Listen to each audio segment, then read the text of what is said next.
BDR হত্যাকাণ্ড বা পিলখানা হত্যাকাণ্ড নিয়ে শেখ হাসিনার সময় থেকে এই যে 15-16 বছর ধরে যেভাবে এই বিষয়টা নিয়ে বিচার প্রক্রিয়া চালানো হয়েছে এবং এই বিচার প্রক্রিয়ার মাধ্যমে যাদের দোষী সাব্যস্ত করা হয়েছে, কারাদণ্ড দেওয়া হয়েছে, ফাঁসি দেওয়া হয়েছে, সেই বিচার প্রক্রিয়ার প্রতি আস্থা জ্ঞাপন করলেন বাংলাদেশের বর্তমান জেনারেল ওয়াকারুজ্জামান এবং তিনি প্রশ্ন করলেন এই বিষয়টা নিয়ে কোনো প্রশ্ন তোলা যাবে না, না হলে কিন্তু এটা আপনাদের জন্যই বিপদ হবে। দেখুন এই বিষয়টা নিয়ে তিনি আজকের যে ভিডিওটি রয়েছে সেই ভিডিওটা আপনারা দেখুন। একটা জিনিস আমাদের সবসময় মনে রাখতে হবে, এই বর্বরতা কোনো সেনা সদস্য করেনি, সম্পূর্ণটাই তদানীন্তন বিজিবি সদস্য দ্বারা সংঘটিত। Full stop. এখানে কোনো ইফ এবং বাট নাই। এখানে যদি ইফ এবং বাট আনেন, এই যে বিচারিক কার্যক্রম এতদিন ধরে হয়েছে, 16 বছর ধরে 17 বছর ধরে যারা জেলে আছে, যারা কনভিক্টেড, সেই বিচারিক প্রক্রিয়া ব্যাহত হবে। এই জিনিসটা আমাদের খুব পরিষ্কার করে মনে রাখার প্রয়োজন। এই বিচারিক প্রক্রিয়াকে নষ্ট করবেন না। যে সমস্ত সদস্য শাস্তি পেয়েছে তারা শাস্তি পাওয়ার যোগ্য।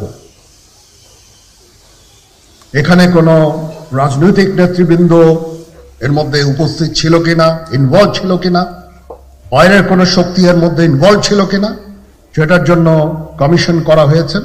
কমিশনের চেয়ারম্যান এখানে আছেন, উনি এটা বের করবেন এবং আপনাদের জানাবেন। বটম লাইন হচ্ছে যে এই সমস্ত আমাদের এই চৌকস সেনা সদস্য যারা প্রাণ হারিয়েছেন, তারা প্রাণ হারিয়েছেন তদানীন্তন বিডিআর সদস্যদের গুলিতে। আমরা নিজেরা এই সমস্ত জিনিস নিয়ে অনেক ভিন্ন মত পোষণ করছি। কেউ কেউ এই জিনিসটাকে ভিন্ন খাতে প্রবাহিত করার চেষ্টা করছি, সেটা আমাদের জন্য মঙ্গলজনক হবে না। সুতরাং স্পষ্টই আপনারা দেখতে পারলেন জেনারেল ওয়াকারুজ্জামান এই বিষয়টা কিন্তু একেবারে ক্লিয়ার কাট করে দিলেন, একেবারে বললেন ফুল স্টপ, এই বিষয়টা নিয়ে কোনো প্রশ্ন তোলা যাবে না। যারা বিডিআর হত্যাকাণ্ডের সাথে জড়িত ছিল তারা কনভিক্টেড এবং তাদের বিচারে যে রায় দেওয়া হয়েছে সেই রায়টি সঠিক, সেটা কিন্তু জেনারেল ওয়াকারুজ্জামান জানিয়ে দিলেন এবং এক্ষেত্রে আরও জানালেন যে একটা তদন্ত কমিটি গঠন করা হয়েছে।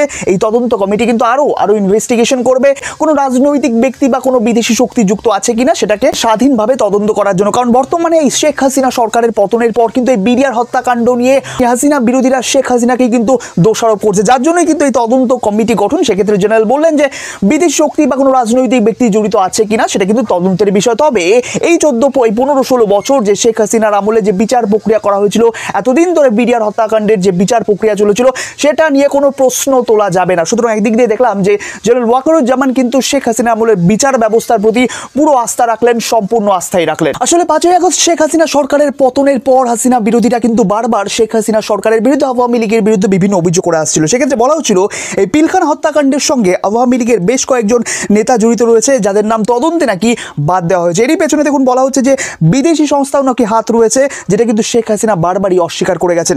এক্ষেত্রে আপনাদের জানিয়ে দিই জেনারেল ওয়াকারুজ্জামানের স্পষ্টই কিন্তু উল্লেখ করলেন যে এই বিচার প্রক্রিয়া, এতদিন যে বিচার প্রক্রিয়া চলেছিল সেটা কিন্তু সঠিক খাতেই চলেছিল, যার জন্য বললেন বিচার প্রক্রিয়া নিয়ে কোনো প্রশ্ন তোলা যাবে না। যদি প্রশ্ন তোলা হয় সেটা কিন্তু আমাদের নিজেদের জন্যই বিপদ ডেকে আনতে পারে।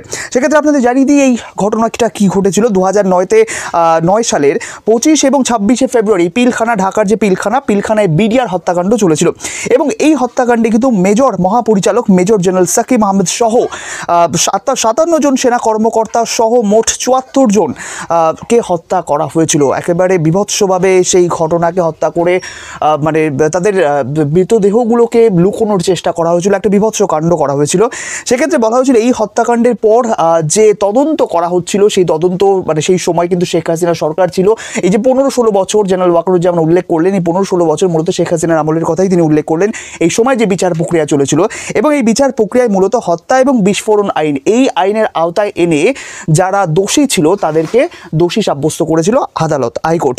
সেক্ষেত্রে দেখুন, সেক্ষেত্রে বলা হচ্ছে এই মামলায় 139 জনকে মৃত্যুদণ্ড দেওয়া হয়েছিল এবং তার সাথে বলা হচ্ছে 185 জনকে যাবজ্জীবন কারাদণ্ড দেওয়া হয়। নয়, এছাড়া অন্তত 228 জনকে বিভিন্ন মেয়াদের সাজা দেওয়া হয়েছিল হাইকোর্টের তরফ থেকে।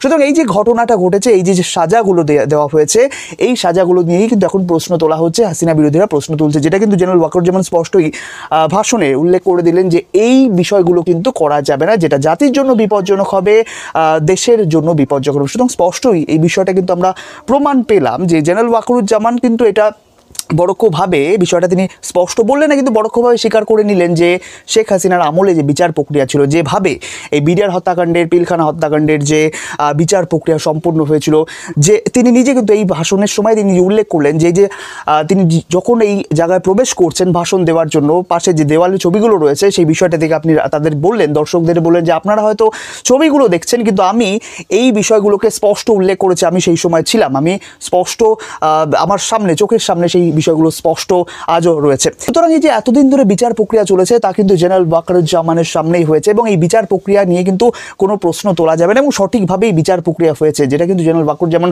স্পষ্টই তার ভাষণের মধ্যে জানালেন। এক্ষেত্রে আপনাদের জানিয়ে দিই, বর্তমানে বাংলাদেশের অবস্থা কিন্তু পুনরায় আবার উত্তপ্ত হতে শুরু করছে। এক্ষেত্রে অন্তর্বর্তী সরকারের বিরুদ্ধে পুনরায় অভিযোগ করছে ছাত্র সমাজ, তারা মূলত স্বরাষ্ট্র উপদেষ্টার পদত্যাগও কিন্তু তারা দাবি করছে। এক্ষেত্রে বর্তমানে বাংলাদেশে যে ধরনের হত্যাকাণ্ড, চুরি, ডাকাতি, ছিনতাই বা যে নির্যাতন, নারী নির্যাতন ইত্যাদি চলেছিল, যার প্রতিবাদেই কিন্তু এই ধরনের ঘটনা ঘটছে। সেক্ষেত্রে জেনারেল ওয়াকারুজ্জামান স্পষ্ট কিন্তু এই ভাষণের মধ্যে উল্লেখ করলেন যে এই যে পরিস্থিতি, এই পরিস্থিতির জন্য কিন্তু আমরাই দায়ী, আমাদের নিজস্ব যে ভেদাভেদ এটা কিন্তু মূল দায়ী। অর্থাৎ জেনারেল ওয়াকারুজ্জামান কিন্তু আরও একটা বিষয় স্পষ্ট করলেন যে বাংলাদেশের বর্তমান পরিস্থিতি সঠিক নয়, শান্ত নয়, যেটা কিন্তু অন্তর্বর্তী সরকার, ইউনূস সরকার এতদিন ধরে বলে আসছিল যে তারা একটা উচ্ছৃঙ্খল যে ফ্যাসিবাদ থেকে সরে একটা শান্তি শৃঙ্খলময় বাংলাদেশ তৈরি করেছে, এবং সেটা কিন্তু এখন সুষ্ঠুভাবে তারা পরিচালনা করছে। এই যে তার দাবি করে আসছিল, এই ঘটনাগুলো এবং জেনারেল ওয়াকারুজ্জামানের বক্তব্য, দেখুন স্বয়ং জেনারেল ওয়াকারুজ্জামান স্পষ্ট উল্লেখ করছেন, যিনি